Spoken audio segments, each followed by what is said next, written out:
Pessoal, tudo bom?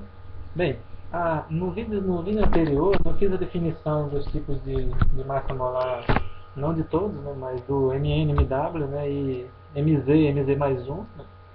Eu acho que eu tenho que fazer, né, um vídeo posterior falando sobre o Mv e o integral base, mas eu acho que com esses vídeos anteriores deu para ter uma ideia boa, né, sobre como se calcular, né, as médias das massas molares dos polímeros, né. Eu queria falar agora dos aspectos importantes, ou seja, do que a massa molar influencia em termos de propriedades, né? Ou seja, o que a gente tem que levar em conta, né? Bem, uma coisa que eu falei lá nos vídeos iniciais, né, foi assim, que você tem para os compostos químicos de massa molar pequena uma dependência muito nítida, né, de propriedades com a massa molar, né? Ou seja, se você aumentasse ali nos alcanos, um carbono, dois carbonos, você tinha uma mudança nas propriedades, né, de maneira que eles passam a ser compostos distintos, né? Por exemplo, do etano para o propano, do propano para o butano, né? A gente via nitidamente mudar um carbono ali tinha uma influência nas propriedades, né? Porém, quando você atinge a faixa de polímeros, isso aí já não tem relevância, né? Porque é como se a quantidade de carbono, né, é, ela não interferisse mais, né? Ela não tem interferência, porque, digamos assim, o segmento, o tamanho do segmento que faz com que haja essa influência, né, ele é bem maior, né? Ou melhor, ele é bem menor do que o tamanho de uma cadeia polimérica, de maneira que você já passou muito isso. Tá?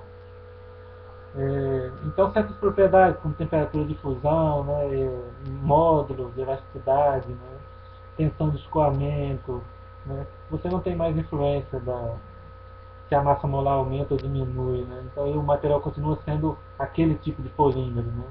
Então, um gráfico que poderia representar bem essa questão aí de propriedade versus massa molar seria esse aqui. Né. Então, se você coloca aí, por exemplo, né, um gráfico como esse, você vê que até certo valor de massa molar, que está no eixo X, você tem uma influência, né, da propriedade, ou seja, a propriedade que está no eixo Y ali, representada por T, ela aumenta com a massa molar até certo valor. Né. Depois disso, você tem uma importância irrelevante se a massa molar aumenta. Né. Agora, certas propriedades, elas continuam tendo influência da, com a massa molar, falando de polímeros, né? Então, que propriedades, por exemplo, eu poderia citar? Uma delas é essa aqui, a viscosidade, tá? Então, a viscosidade em baixo cisalhamento, que seria o caso desse gráfico aí, você detecta, né, que com o aumento da massa molar, que é o eixo X aí, né, a viscosidade, que é o eixo Y, ela continua aumentando, né? E depois de um MC ali, ó, se você observar, tem uma massa molar crítica, a viscosidade na verdade aumenta mais bruscamente. Né? Então não tem essa questão de ficar constante. Na verdade a viscosidade aumenta sempre com o aumento da massa molar dos polímeros, né? E ao atingir um certo valor crítico ali, esse aumento é mais brusco. Né? Então, é, na verdade esse gráfico aqui, ele é log, né? Versus log, e a inclinação na primeira parte aí, a gente pode considerar como 1, e a inclinação na segunda parte a gente pode considerar como 3,4. Né? Então esse 3,4 representa o quê? Um aumento muito mais brusco, né, da viscosidade em função da massa molar. Né? E por que isso acontece? Né? Isso acontece porque até certo valor de massa molar, ou seja, enquanto a massa molar é inferior a MC, que eu mostrei no gráfico, você não tem a formação de emaranhados. Né? Porém, no momento que você atinge esse valor de MC, essa massa molar crítica, né, que está aqui, né, mostrando aí, ó, a partir dessa massa molar crítica, o MC, você atinge um valor de massa molar tal, a partir do qual existem emaranhados moleculares. O que são emaranhados? São enroscos, né? As moléculas começam a ficar enroscadas. Né? Então, enquanto elas são pequenas, elas tocam uma na outra, mas elas não se emaranham. Né? E como é que eu poderia representar, né, esses emaranhados moleculares? Né? Vou apresentar por um desenho como esse aqui, por exemplo. Tá? Então, se você, por exemplo, aqui, né? Achei. Então, se você olhar, né, as moléculas começam a tocar uma na outra. Né? Você começa a ter regiões contatos intermoleculares, né? Você aí teria uma molécula azul e uma molécula preta, né? E aí você tem regiões em que elas tocam, né? Você começa a ter interferência de uma molécula na outra, né? Se a molécula fosse desse tipo aqui, também isso aqui representaria, né? Esse contato, né? Essa formação de emaranhado, ou seja, é um contato intermolecular, né? Esse ponto ali, né, que eu marquei, né, no circulado, né, você poderia chamar de ponto de contato, né? Eu diria que é um dos termos mais corretos, né, que representam melhor, né, esse tipo de contato intermolecular, né? Então, claro, todas as moléculas se tocando ali, isso vai implicar no emaranhado. Mas se a gente pensar um pouquinho, a gente vai ver que emaranhado é um termo qualitativo, né? Você não conta um emaranhado, dois emaranhados, três emaranhados, né? Mas no momento que eu chamo cada ponto, né, em que uma molécula toca em outra, né? Cada vez que eu chamo isso de um ponto de contato, né, eu posso associar, por exemplo, a uma espécie quantitativa, né? Então existe essa coisa sutil, essa sutileza aí referente a conceito, né? Mas aqui e ali é mais interessante você chamar essa região ali de um ponto de contato do que pensar no emaranhado que é devido a esse contato intermolecular de todas as moléculas. Entendeu? Porque aí eu posso quantificar na hora que eu chamo ponto de contato. Né?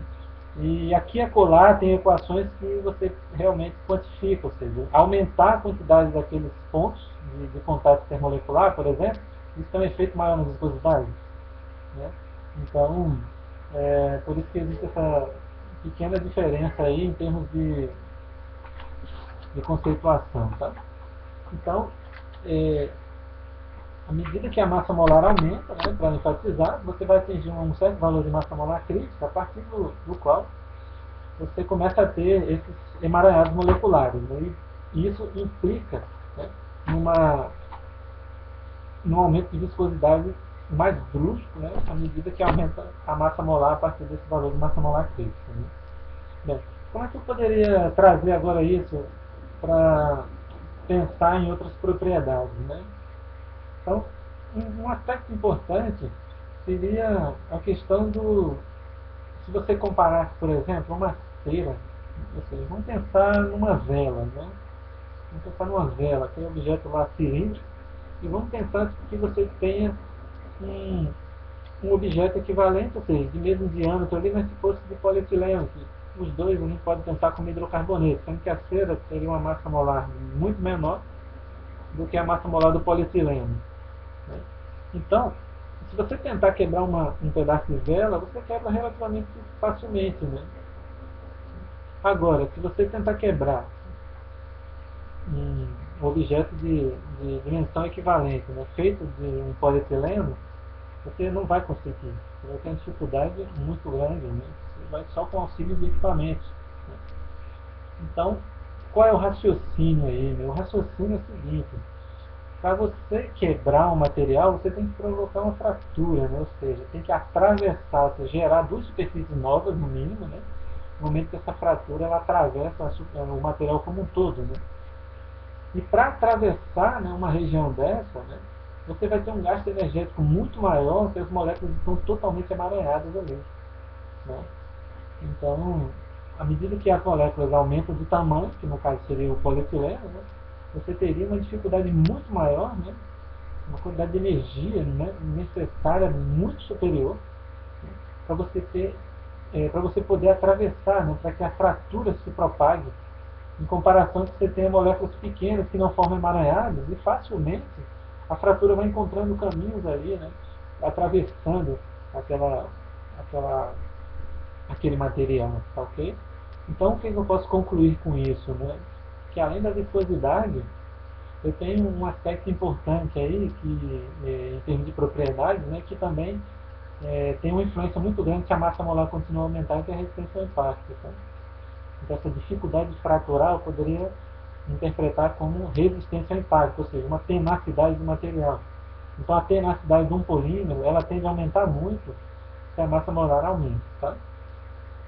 Porém, eu sempre acho importante, né, aqui, nesse instante, fazer uma observação com vocês, que é o seguinte: eu tô ali com dois polímeros. Vamos pensar num nylon de massa molar 10.000 e um poliestireno de massa molar 400.000. Então a gente vê que existe uma diferença brutal aí, de 10.000 para 400.000. Né?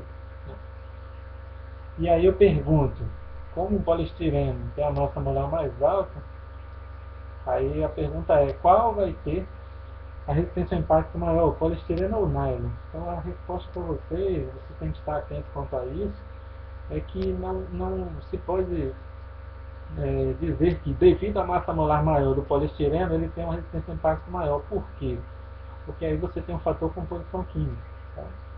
Então eu poderia resumir isso da seguinte forma, além da questão dos emaranhados moleculares, você teria uma questão aí de interações moleculares diferentes, porque a natureza química dos polímeros é diferente, que também vai influenciar no valor dessa resistência ao impacto. Tá? Então, se eu quero dizer que se aumenta a massa molar de um polímero, a resistência ao impacto dele aumenta, eu tenho que considerar que é o mesmo tipo de polímero. Tá? Então, se eu pegar, por exemplo, polietileno, então um polietileno de massa molar de 50 mil, comparar com de massa molar de 100 mil, depois de massa molar de 300 mil, massa molar de 2 milhões, à medida que eu for aumentando a massa molar aí, eu posso garantir sim que a resistência ao impacto dele aumentou, né? Considerando, né, que você fixou a composição química, ou seja, não tem comonômero diferente, não tem teor de comonômero diferente, não tem distribuição de massa molar diferente, porque tudo isso pode afetar. Né? Então eu estou falando mudar apenas a massa molar, mantendo os demais parâmetros constantes. Tá? Então, a viscosidade ela é bastante influenciada, né, pela, pela massa molar e a resistência ao impacto também. Né? Porém, se a gente pegar, por exemplo, tensão de escoamento, módulo de elasticidade, você não vai detectar praticamente diferença. Ou seja, essas propriedades, como módulo, tensão de escoamento, elas estão obedecendo a esse gráfico aqui. Tá? Então, olhando de novo esse gráfico aqui para fazer um link com essa comparação entre o nylon e o poliestireno que eu fiz, é a seguinte: você tem que atingir um certo valor de massa molar para que você não tenha mais influência da massa molar em um certo conjunto de propriedades. Sendo que esse valor de massa molar, que seria representado, por exemplo, nessa região tracejada aí, ele vai variar de um polímero para outro. Como é que eu exemplificaria isso para vocês? Era se você, por exemplo, se você for observar, por exemplo, um aspecto prático, é que se as poliolefinas, polietileno, polipropileno, você vai ver que quase sempre no mercado, no mínimo, a massa molar deles é 50 mil, no mínimo. Tá? Porém, se você for pegar nylons, o PET, por exemplo, você vai ver que encontra tranquilamente polímeros deles na faixa de massa molar de 10 mil, né, com propriedades excelentes. Né? Então, o que eu posso dizer aí? Que para atingir aquela região ali, né, ou seja, a partir do qual certas propriedades não influenciam muito, ou seja, ele passa a ter realmente características de polímeros, polímeros como o nylon e o PET precisam de massas molares menores do que polímero como as poliolefinas. Né? E o aspecto que define isso seriam as interações. Tá? Então, como esses polímeros que eu citei, PET e nylon, eles contêm heteroátomos, né, eles têm interações mais fortes intermoleculares, você acaba tendo uma contribuição, né, além do fator massa molar. Né? Então, para polímeros como poliolefinas, né, e outros vinílicos também, como poliestireno, você vai ver que eles têm massas molares em regra bem superiores, né, a esses polímeros que contêm heteroátomos, né, pelo fato de você ter que contar mais com a massa molar para chegar num conjunto de propriedades interessantes. Então, você tem que aumentar mais a massa molar. Porque o fator de interação intermolecular não é muito forte nesses polímeros como poliestireno, polietileno, polipropileno. Tá ok? Então isso aí seria uma explicação simples, mas que suficiente, né, para se entender, né, que você acaba tendo ali uma necessidade de massas molares diferentes para atingir aquele patamar ali que eu falei. Tá ok? Bom, um outro aspecto importante relacionado ao tamanho molecular dos polímeros, né, que a gente poderia pensar no processamento. Né? Então, se a gente for fazer um exercício aqui como se a gente entrasse lá num melt, né, num extrusor, né, com o polímero fundido, né, e se a gente fosse imaginar como é que essas moléculas estão lá, né, são moléculas enormes, a gente já sabe disso, né, mas como é que elas ficam, né? O Staudinger, né, que foi o cientista alemão que defendeu, né, e, digamos assim, descobriu a teoria macromolecular, né, foi o responsável, né, pelo desenvolvimento da teoria macromolecular. Ele achava que as moléculas poliméricas elas eram como hastes rígidas, né? Então é como se fosse esse desenho aqui, né? É como se elas fossem aqui, ó, hastes rígidas, tá? Como se fosse um negócio desse aqui, né? Pensando assim, né? Que é o rígido. Né? Então isso aí foi um erro, né? Que ele cometeu, né? Claro que a teoria macromolecular, né? Fundamental aí, né, isso jamais apagaria, né? A importância desse cara da história da ciência dos polímeros. Né? Mas ele teorizou, né, que as moléculas poliméricas eram como ácidos rígidos. Né? Porém, na verdade, não é isso que tende a acontecer. Né? Se você estudar um pouquinho a química orgânica tradicional, né, seja, os compostos de massa molar pequena, como o butânio, né, você vê que eles têm uma capacidade de mudar de conformação, né, associada à rotação, né, em torno da ligação carbono-carbono. Né? Então, se você traz isso para os polímeros, né, isso continua acontecendo do mesmo jeito. Né? Então, vamos pensar em polietileno, polipropileno, aquelas cadeias poliméricas ali, na verdade, pensando no estado fundido, né, que eu estava dizendo, nós vamos fazer esse exercício, né? Se você for imaginar essas cadeias como elas estão ali no estado fundido, você tem aqueles átomos de carbono da cadeia principal, né, é, com essa capacidade o tempo inteiro de sofrer rotação. Né? Então você pode pensar na cadeia polimérica como com alta mobilidade, né? Elas ficam girando ali em torno da ligação da cadeia principal. Né? E isso faz com que no final das contas essas cadeias poliméricas, a forma mais estável delas, né, pensando no estado fundido em repouso, é como se fosse algo desse tipo, né, aqui, ó. Sabe? Aqui, ó. Esse tipo aqui, ok? Então, se você olhar isso aqui, é como se elas fossem novelos, ok? Então, as cadeias poliméricas, na verdade, elas têm uma semelhança maior com o novelo quando elas estão em repouso, tá? Sendo que não é um novelo estático, né? Quando a gente fala em repouso, na verdade eu quero dizer que ela não está escoando, né? Então não está tendo um escoamento. Mas cada cadeia ali, devido à alta energia associada ao estado fundido, elas ficam mudando de conformação o tempo inteiro. Por quê? Porque há uma energia suficiente no sistema para isso. Né? Elas mudam de conformação o tempo inteiro ali, mas o estado natural dela fica como um novelo. Tá? Então esses novelos poliméricos, e como eu falei, se você tem uma massa molar muito grande, você acaba tendo interferência, como se tivesse uma interpenetração de novelos moleculares, né? Ou seja, um pedaço de cadeia está dentro do outro, né? Formando aquele emaranhado que eu disse. Né? E aí quando você submete esse material a um cisalhamento, né? Por exemplo, numa extrusão, num processo de injeção, né? Então você vai submeter, o material vai começar a escoar. Né? Que é o princípio, né, de escoamento dos fluidos. Né? Você aplica ali uma taxa de cisalhamento. Né? Você pode pensar assim, como se fosse um tubo, e dentro desse tubo você vai aplicar um esforço para o polímero escoar lá dentro, um líquido, né? Ele vai escoar lá dentro. Né? E aí você vai, por exemplo, se você aumenta, pensar que esse fluido escoando por um tubo, ele vai ser é, empurrado por um pistão. Né? Então, à medida que você aumenta a velocidade com que você empurra esse pistão, o fluido, obviamente, vai ter uma velocidade maior, escoando lá dentro. Né? Então, você pode dizer que a taxa de cisalhamento aumenta, né, desse líquido. Né? Então, eu posso pensar assim, como uma diferença da velocidade do fluido no centro para a velocidade do fluido na parede, que é zero, né? E dividir isso pela distância, né, do centro para a parede. Né?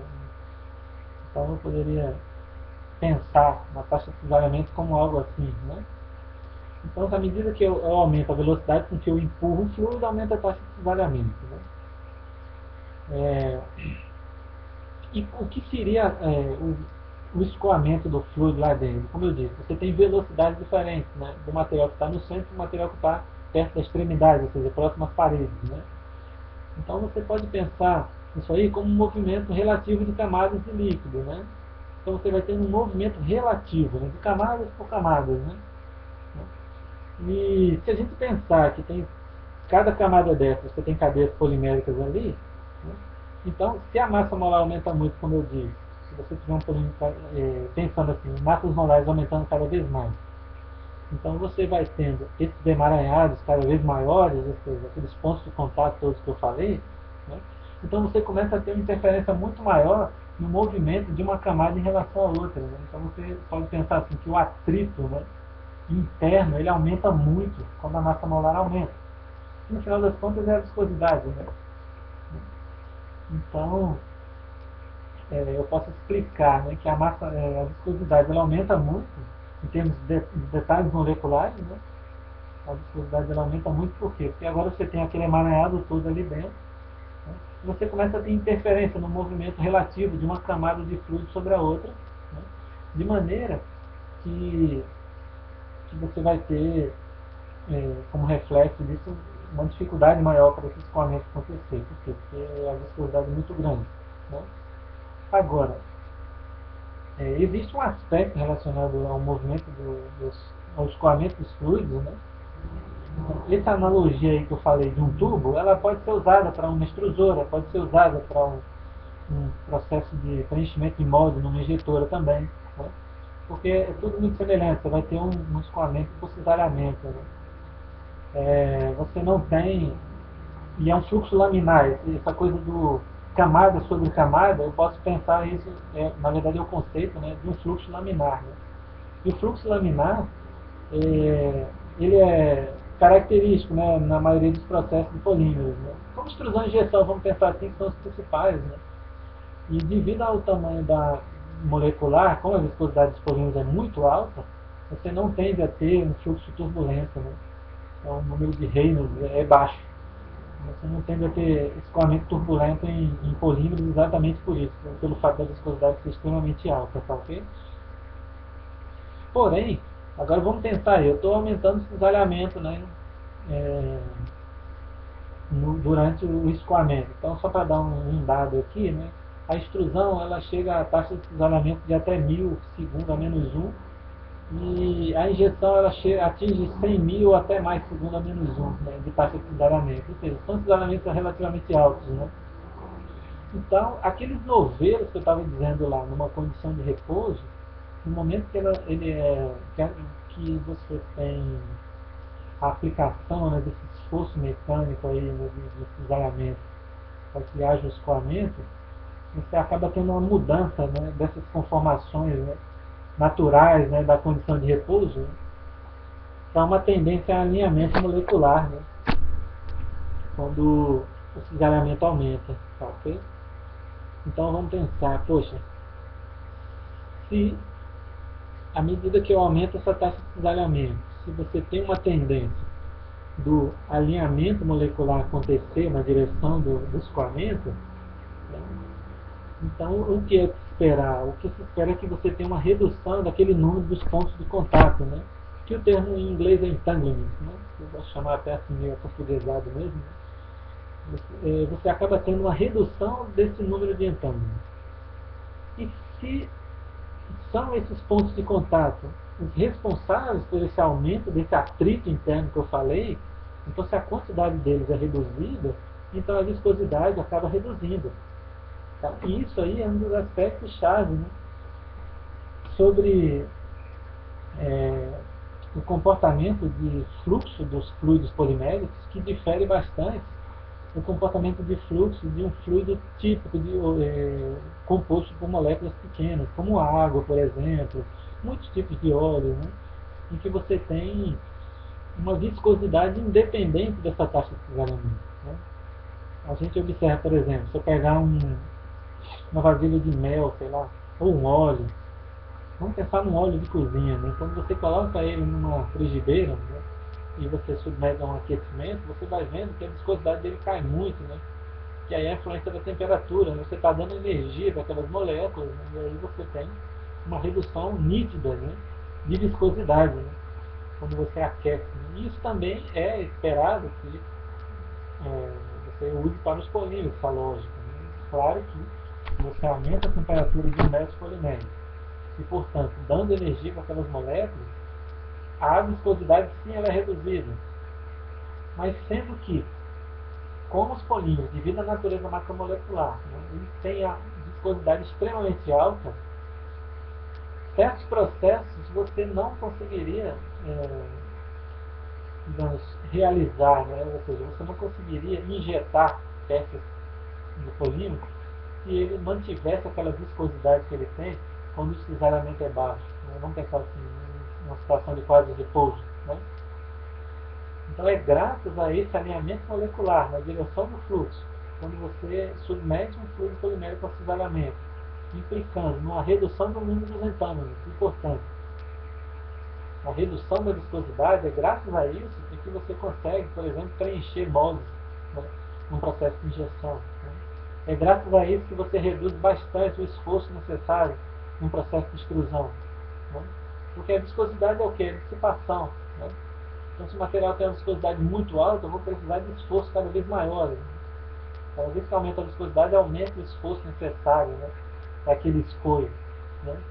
Mas como você tem esse detalhe aí molecular, ou seja, esse alinhamento molecular, redução do número de entâmeros e, portanto, redução da viscosidade, você acaba tendo essa, digamos, essa ajuda aí, né, proporcionada exatamente por essa natureza molecular dos polímeros. Tá? Esse alinhamento molecular que reduz o número de entâmeros. Ok? Então, para a gente representar isso aí, eu coloquei esse gráfico aqui, né, que seria tensão de cisalhamento versus taxa de cisalhamento. Né? E a inclinação seria exatamente a definição da viscosidade, no caso. Né? Então, à medida que você aumenta a taxa de cisalhamento, você vê que para um polímero, a inclinação referente à curva do material polimérico, ela diminui, né? Ou seja, a viscosidade diminui. Já para um fluido newtoniano, que seria esses fluidos tradicionais que eu falei, como a água, né, vários óleos, né, você acaba tendo uma inclinação constante da curva tensão versus taxa. Né?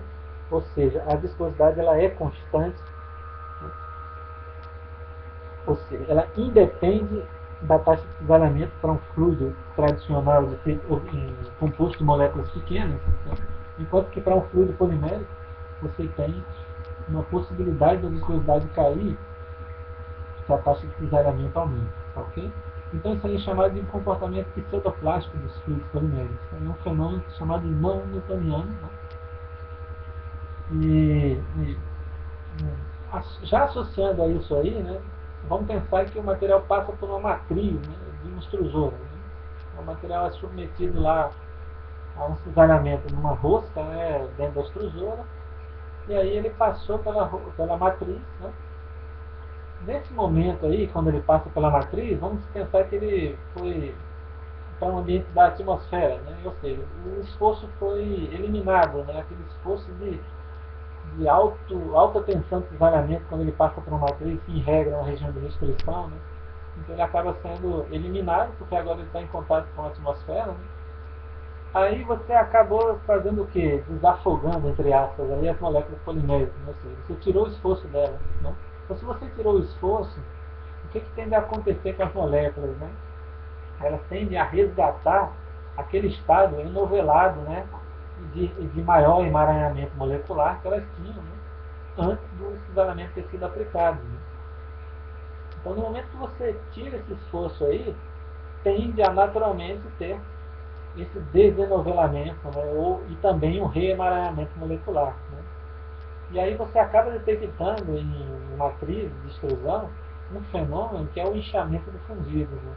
Então o inchamento do fundido é o que? É o aumento da dimensão do polímero, digamos assim. Vamos supor que seja um tubo, você está extrudando um tubo. Então o tubo, a matriz seria no formato de um anel. No momento que ele chegou ali na matriz e formou o anel ao passar pela matriz, e aí agora ele está em contato com a atmosfera, né? Ou seja, o esforço foi eliminado, naturalmente, devido à redução do esforço, as moléculas tendem a atingir um estado de menor energia, que é o estado de maior entropia, né? Que é a condição enovelada, né? E, portanto, resgatando aquele reemaranhamento que a gente falou. Né? Então, nesse momento, quando ela faz isso, E como as moléculas estavam orientadas na direção, né, do escoamento ali, você acaba tendo a constatação de um aumento do diâmetro desse tubo. Por quê? Porque isso aí é o reflexo desse reemaranhamento e renovelamento molecular. O inchamento fundido não é uma redução de densidade, tá? É uma redução do comprimento, digamos assim, né, do extrudado, implicando em um aumento do diâmetro, né? Exatamente pelo fato das moléculas terem renovelado. Então o inchamento do fundido é uma espécie de um processo de recuperação elástica. Né? Porque quem já viu acontecer isso com a água? Jamais. Né? Então o que é isso? É o reflexo de uma liberação de uma energia armazenada, né, na molécula pelo fato dela ter se alinhado, né? Ou seja, o esforço aplicado, ela foi submetida a um alinhamento molecular e aí ela relaxou, né, no momento que o esforço foi removido. Então essa relaxação, isso aí você pode considerar como uma espécie de um fenômeno elástico, né? Ou seja, o inchamento do fundido é um fenômeno elástico, né, associado aos fluidos poliméricos. Né? E de novo devido a essa natureza macromolecular. Ok? Então é de se esperar o quê? E quando, à medida que aumenta a massa molar, você tem um inchamento cada vez mais pronunciado. Né? Porque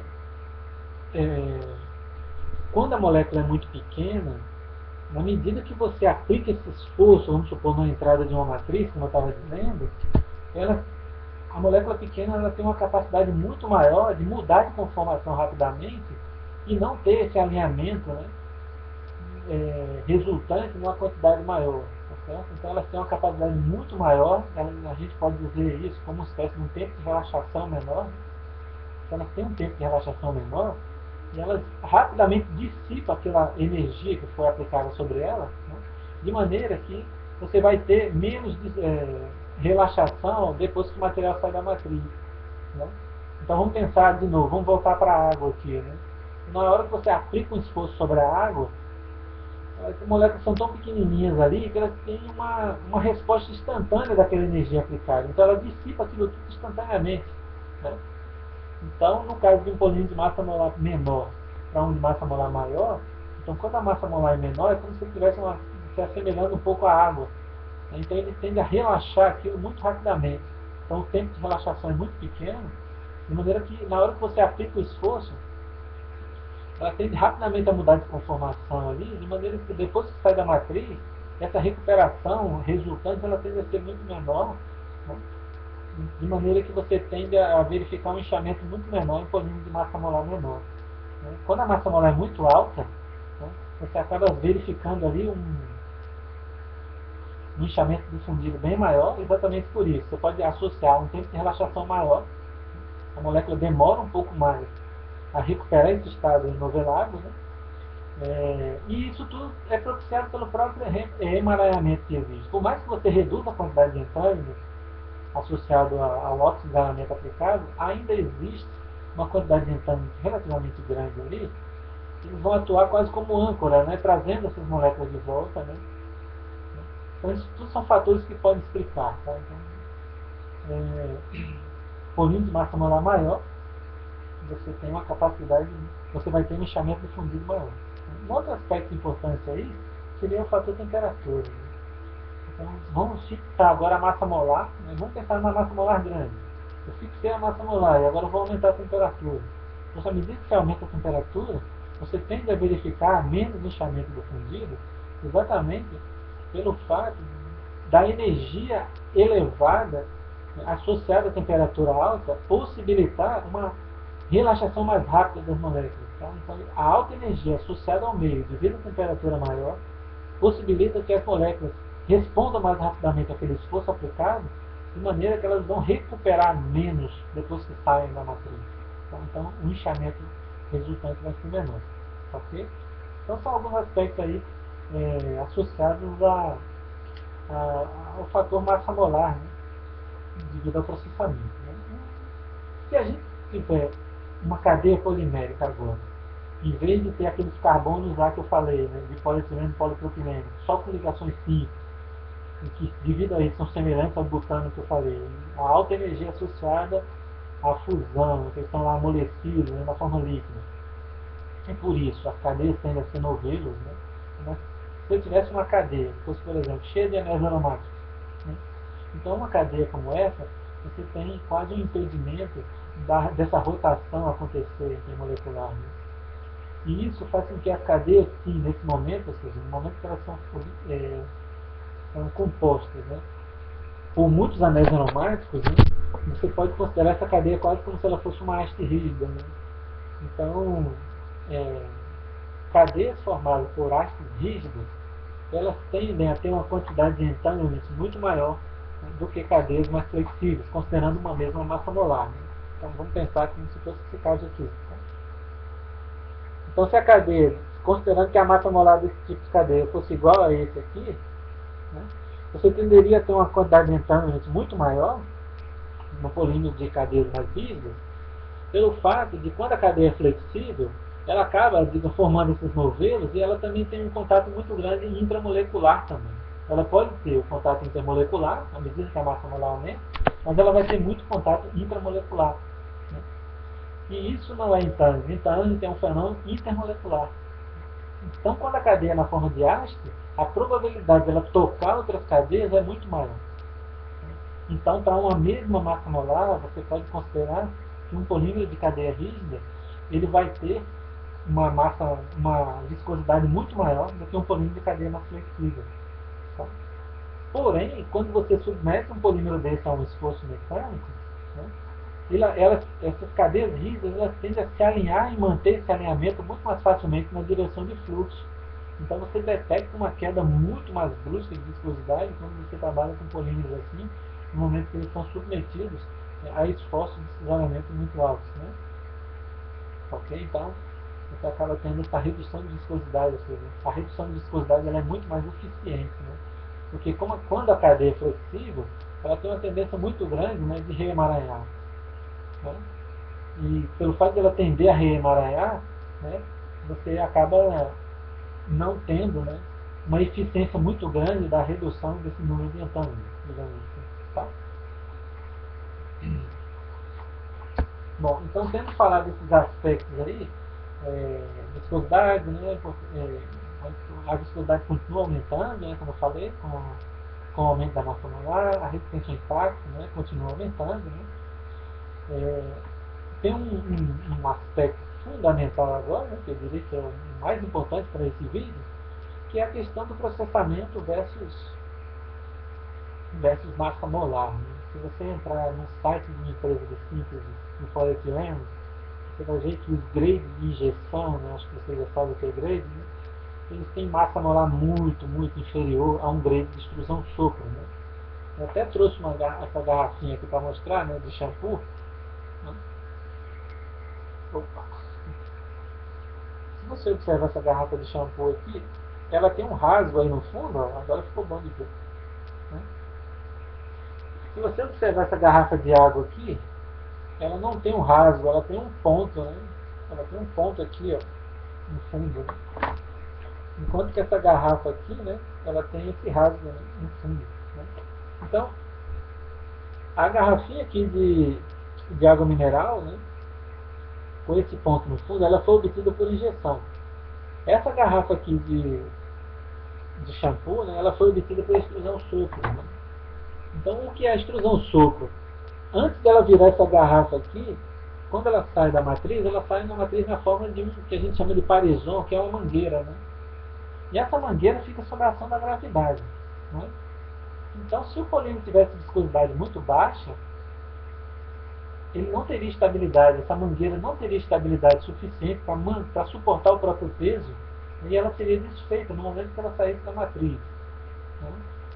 Já no caso de um polímero que é injetado, que seria o caso da garrafinha aqui, como a injetora ela tem uma semelhança muito grande com. Vocês podem procurar esses vídeos de injeção, extrusão, por exemplo, na internet. É só no YouTube aí que procuram, acham facilmente. Né?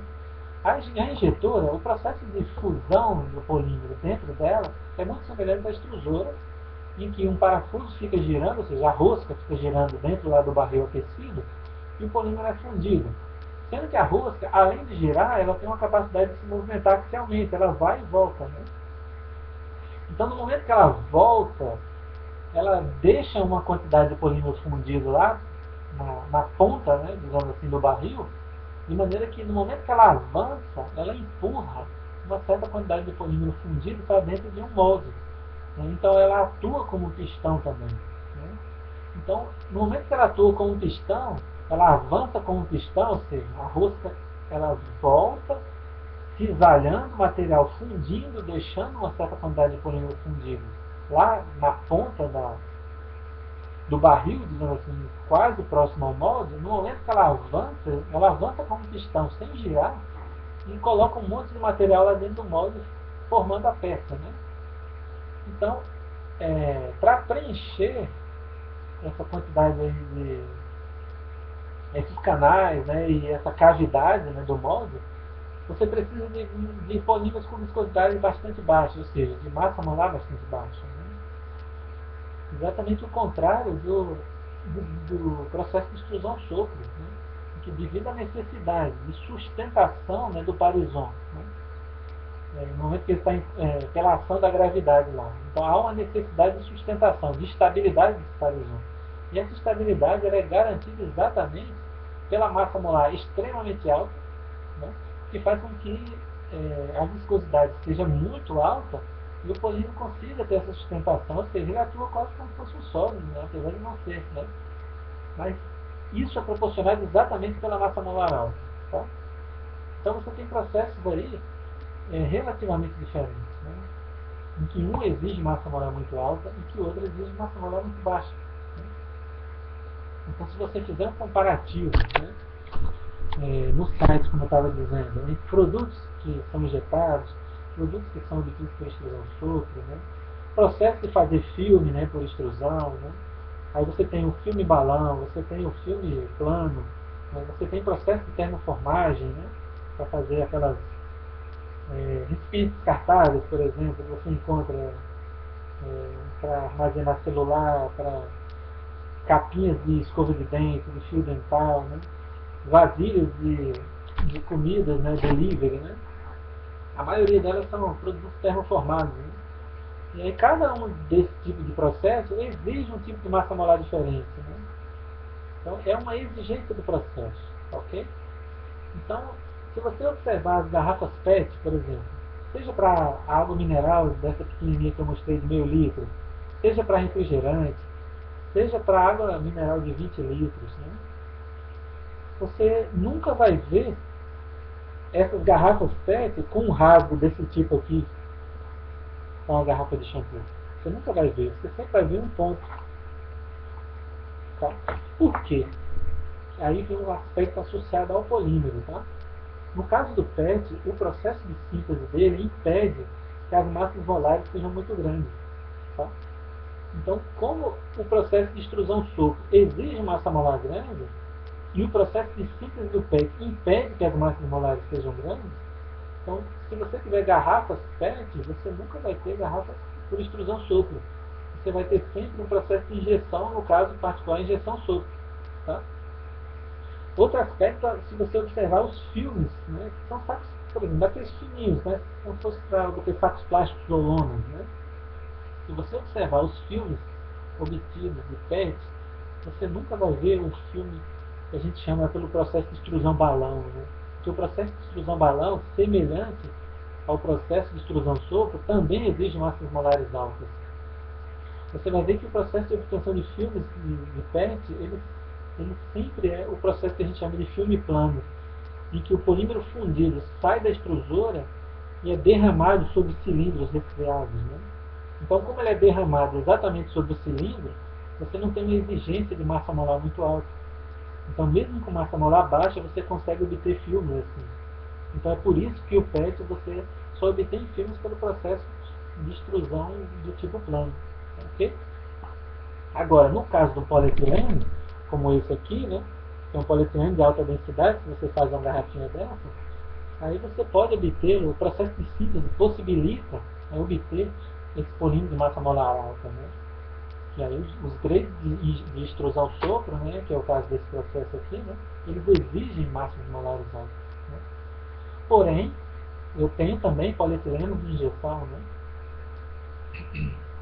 Então, então, diferente do PET, você tem uma flexibilidade maior em termos de massas molares possíveis, né?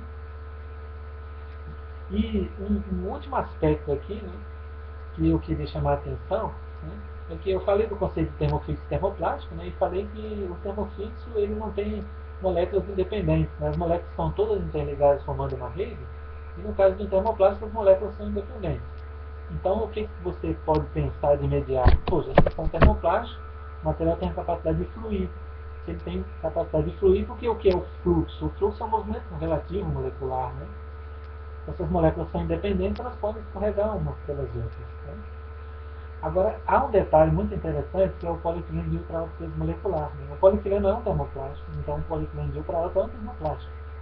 Mas como a massa molar desse polímero é muito alta, cerca de 8, chegando até 8 milhões, na verdade é de 1 milhão para cima. De 1 milhão até 8 milhões. Então é muito típico você ter alguns polietilenos de ultra-alto peso molecular de massa molar 6 milhões de gramas por mol. Né? Então quando você vê um polímero desse, pode ser ele é termoplástico, moléculas independentes, ele pode ser extrudado, pode ser injetado não, porque a gente já falou que a massa molar é pequena para injeção. Né? Mas vamos pensar que ele possa ser extrudado. Mas se você colocar esse polímero numa extrusora, ele trava. O equipamento não vai ter fluxo. Você não pode. Por quê? Porque nesse caso, mesmo que as moléculas sejam independentes, mas aí voltemos àquele início lá da aula. Né? À medida que aumenta a massa molar, a partir do valor de massa molar crítico, você começa a ter uma quantidade de entânios, né? Que começa a implicar no aumento mais brusco de viscosidade. E no caso do polietileno de ultra-alto peso molecular, a massa molar é tão alta e, portanto, a quantidade de entânios é tão alta que você não consegue atingir a capacidade de fluxo.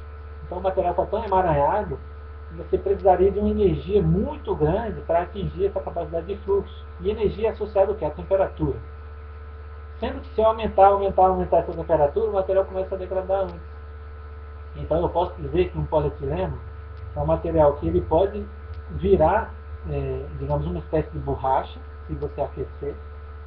Ou seja, ele vai fundir, porque à medida que você aquece, os cristais vão ser desfeitos, as regiões amorfas elas já estão borrachosas já a partir da temperatura ambiente, né, porque a gente viu que a TG do polietileno é menos 120. Né, então, ele vai fundir, mas ele não vai fluir, porque o fluxo, né, que é o que você precisa para processar polímeros por extrusão e injeção, né, que está associado ao movimento relativo, né, ele não vai ser alcançado, né, para um polímero de massa molar tão alta assim, porque o emaranhamento é tão elevado, né, que você não acaba, se você aumentasse a temperatura, aumentasse, né, você degradaria esse polímero antes, né, de, de conseguir processá-lo. Né? Então, o polietileno de ultra alto peso molecular, você só consegue processar mediante aqueles processos parecidos com o usado em cerâmica, né? A sinterização, né? Então você não forma nem pellet, né? Porque o pellet é o quê? O pellet é um processo, a pelletização é um processo de extrusão, né? Então se ele não é extrudado, você só vende esse polímero na forma de pó. Né? Então ele é vendido na forma de pó e você transforma o pó numa peça final. Né? Então ele é ou comprimido ou um processo de extrusão RAM, que não é aquela extrusão com rosca, né? É uma extrusão em que você dá pancadas no polímero, é como se fosse uma espécie de uma compressão, porém dinâmica, né? Que você vai tendo um tarugo sendo formado à medida que as pancadas vão sendo dadas no pó, né? Submetido a um aquecimento. Né? Então, nos dois casos, seja na extrusão RAM, seja na compressão, você acaba tendo um processo de sinterização, né? Para que você forme esse produto contínuo. Né? Então você não tem aí o fluxo, né, que é necessário para a maioria dos processos dos processamentos de materiais poliméricos. Tá? Então eu acho que esse vídeo aqui eu vou parar por aqui, né, e em seguida eu vou falar de alguns aspectos, né, associados à orientação molecular e aos processamentos de polímeros. Tá ok?